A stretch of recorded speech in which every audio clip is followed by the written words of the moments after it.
Jadi tadi sudah dijelaskan sama DKPP ya dalam putusannya ya. Sederhananya begini, kita membuat aduan karena ada pelanggaran setidaknya 4 asas: proporsionalitas, profesionalitas, integritas, dan tertib sosial. Nah, pelanggaran 4 asas ini ya, konkretnya adalah ketua KPU ini melakukan serangkaian tindakan yang menurut saya ini metodologis ya, metode tertentu untuk mendekati bawahannya ya, ketua PPLN ya. Dan proses pendekatan ini juga menyalahgunakan jabatannya, kewenangannya yang ujung-ujungnya tadi ini sesuai judul ini untuk syahwat pribadinya. Jadi urusan syahwat atau asusila itu adalah titik klimaksnya. Dalam mencapai tujuan itu dilakukan serangkaian tindakan yang saya bilang metode itu, tindakan-tindakan itu juga kemudian menyalahgunakan kewenangannya dan fasilitas jabatannya. Begitu secara sederhana, Mbak Caca. Oke, boleh dijelaskan lagi Bang Aristo, sebenarnya awal komunikasi intens yang berlebih antara CAT dan Ketua KPU Hasyim Asyari ini sejak kapan? Ini Mbak bisa baca di putusannya ya Mbak Caca ya. Tapi ceritanya singkatnya, jadi itu sejak ditunjuk menjadi PPLN, kemudian kan ada bimbingan teknis di Bali. Nah dari situ, dari bimbingan teknis di Bali sudah ada tindakan-tindakan yang di luar batas profesional. Ya, misalnya disuruh chatting, disuruh menyapa duluan, minta nomor telepon. Kemudian itu berlanjut ya, berlanjut, dan kemudian kan ketua KPU ini kan ada dinas-dinas juga. Ada dinas ke Eropa juga yang bertemu, juga kemudian klien saya ini, pengadu ini kemudian diundang secara khusus oleh ketua KPU ke kantornya. Padahal kan hubungan itu sangat sangat jauh ya. Nah, kemudian hubungan-hubungan itu berlanjut, kemudian ada titik klimaksnya itu kemudian asusila, ya kemudian dia sadar ya, klien saya sadar ini ada hubungan profesional yang tidak betul, dan tadi di putusan DKPP ada resistensi, tetapi kemudian ada metode-metode tertentu untuk mereduksi resistensi itu supaya tetap mau memenuhi keinginannya ketua KPU. Dan buktinya itu banyak, kita mengajukan puluhan bukti. Ya, puluhan bukti dan terima oleh DKPP. Buktinya semua permohonan kita itu dikabulkan oleh DKPP. Baik. Dan saya salut dengan DKPP ya, kali ini progresif dan melihat perspektif perempuan dalam memutuskan persoalan ini. Baik. Jadi kalau untuk detail ya seperti apa deskripsinya tentu saya nggak bisa jelaskan secara detail ya, karena kurang pas juga. Tetapi pertanyaannya tadi apakah ini fitnah, ya jelas ini bukan fitnah ya, kan Pak Hasyim awal-awalnya membantah ya, tapi kan ini sekarang sudah terbukti semua. Itu yang pertama. Yang kedua, sejauh mana tadi saya bilang tindakan asusilanya itu adalah titik puncaknya.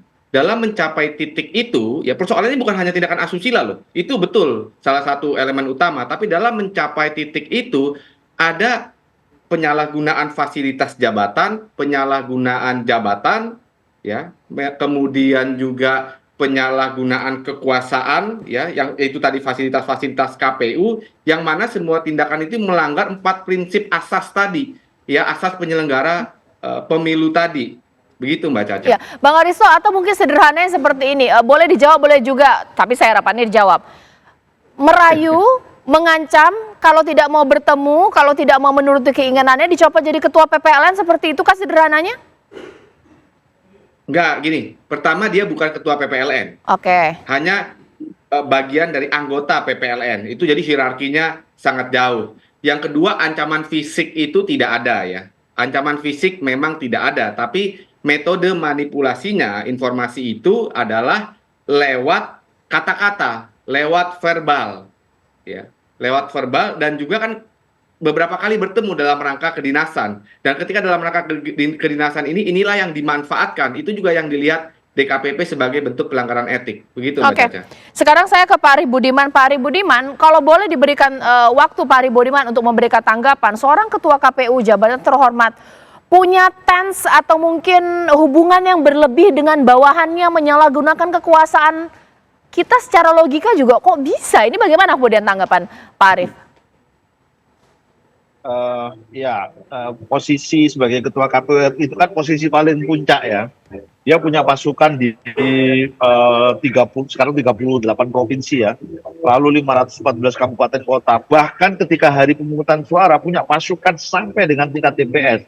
Ya tentu orang sangat sangat melihat posisi kita itu terasa. Kalau saya pergi ke daerah gitu ya, orang sangat menghormati saya karena posisi saya gitu lah. Tetapi saya sendiri selama menjadi ketua KPU, saya selalu menanamkan pada diri saya, mereka itu bukan bawahan saya, tapi mereka adalah partner kerja saya. Jadi saya selalu mengajak mereka diskusi, saya selalu memperlakukan biasa sebagai kawan, sebagai partner dalam melakukan pekerjaan. Jadi sebenarnya saya kaget juga kalau misalnya dalam persidangan itu ya kemudian terbukti ada relasi kuasa gitu ya, seolah-olah yang satu dilemahkan karena kekuatan atau kekuasaan yang lain. Saya tidak pernah berpikir seperti itu dulu. Saya merasakan bahwa teman-teman di sekretariat jenderal sekalipun itu adalah partner kerja saya. Tanpa mereka saya juga tidak bisa melakukan apa-apa. Jadi saya tidak pernah melakukan apa yang disebut relasi kuasa itu. Iya, Pak Arief, wajar tidak Ketua KPU berkomunikasi secara intens dengan anggota PPLN di Eropa, dalam hal ini Den Haag, sampai kemudian bertemu? Wajar tidak sih? Sepanjang komunikasi pertemuan itu menyangkut pekerjaan dan itu dilakukan secara profesional dengan penuh etik, itu sebenarnya nggak problem. Karena kan ada beberapa daerah yang memang punya potensi, ada masalah banyak, muncul terus-menerus, maka itu perlu dilakukan koordinasi intensif dan terus-menerus. Jadi sepanjang itu menyangkut pekerjaan, dilakukan secara profesional, punya etik, jadi nggak problem menurut saya. Baik. Kecuali itu dilakukan tidak ada hubungannya dengan pekerjaan, tidak dilakukan secara proporsional dan profesional, ya itu akan jadi problem. Gitu. Baik, ditahan dulu Pak Arief. Sekarang kita mari mendengarkan pemirsa pernyataan dari Hasyim Asyari merujuk kepada keputusan DKPP mencopot dirinya sebagai Ketua KPU, pemirsa. Berikut ini. Pada hari ini, hari Rabu, tanggal 3 Juli tahun 2024, sebagaimana yang sama-sama teman-teman jurnalis ketahui bahwa DKPP telah membacakan putusan perkara di mana saya jadi teradu, dan sebagaimana diketahui substansi dari putusan tersebut teman-teman sudah mengikuti semua. Pada kesempatan ini saya ingin menyampaikan, saya mengucapkan alhamdulillah dan saya mengucapkan terima kasih kepada DKPP yang telah membebaskan saya dari tugas-tugas berat sebagai anggota KPU yang menyelenggarakan pemilu. Pada teman-teman jurnalis yang selama ini berinteraksi, berhubungan dengan saya, sekiranya ada kata-kata atau tindakan saya yang kurang berkenan, saya mohon maaf. Saya kira itu yang dapat saya sampaikan pada kesempatan ini. Terima kasih. Assalamualaikum warahmatullahi wabarakatuh.